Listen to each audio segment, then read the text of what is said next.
mempresentasikan hasil diskusi kami, yaitu tentang berpikir kritis dan mampu melakukan proses pemilihan media pembelajaran yang tepat. Nah, pada pemateri pertama akan saya sampaikan sendiri, yaitu tentang pentingnya memilih media pembelajaran. Dalam pembelajaran, pemilihan media sangat penting. Hal ini terkait dengan materi yang akan disampaikan serta tujuan dari pembelajaran tersebut.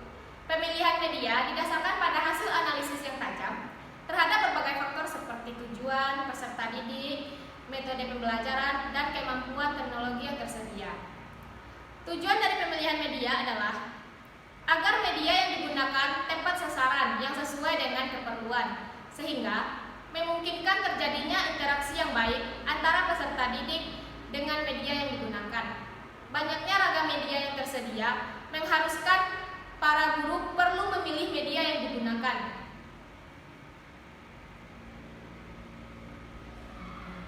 Selanjutnya, materi yang kedua akan disampaikan oleh rekan saya, yaitu Anggun Fitria. Kepada Anggun dipersilakan. Baiklah, materi kedua yaitu kriteria pemilihan media pembelajaran.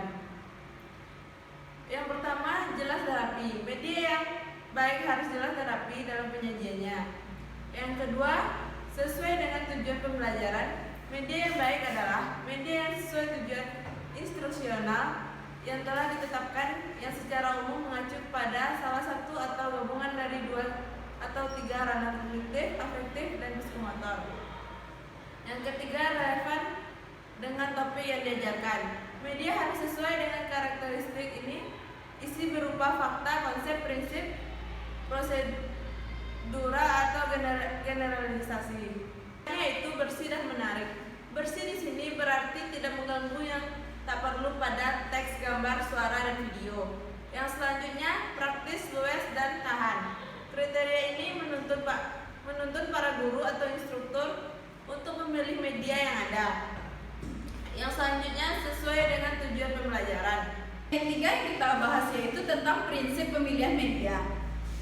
Di mana prinsipnya yang pertama yaitu kesesuaian.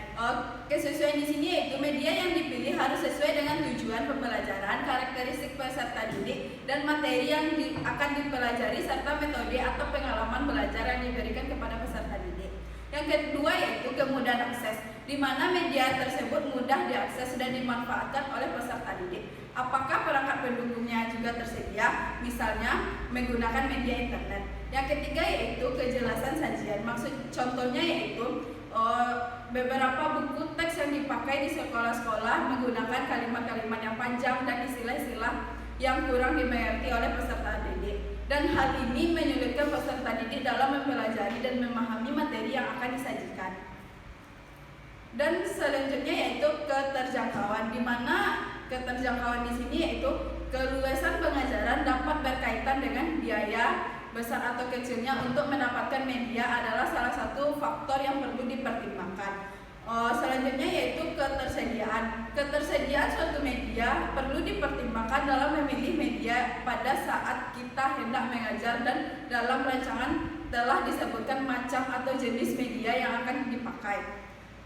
Dan selanjutnya yaitu kualitas, di mana kualitas tersebut yaitu tujuan akhir dari pengelolaan kelas. Sebaliknya dipilih media yang berkualitas tinggi, misalnya apabila kita memerlukan media video atau televisi, maka bentuk tulisan atau bentuk visual lainnya dapat dilihat dengan jelas, dan spesifikasi gambar dan suara harus jelas. Selanjutnya yaitu interaktivitas, di mana interaktivitas ini yaitu media yang baik adalah yang dapat memberikan komunikasi dua arah secara interaktif.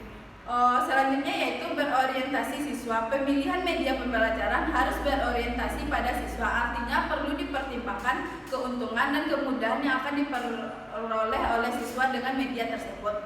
Dan selanjutnya yaitu kebaruan, di mana kebaruan tersebut yaitu media yang akan dipilih juga harus menjadi pertimbangan, sebab media yang lebih baru biasanya lebih baik dan lebih menarik.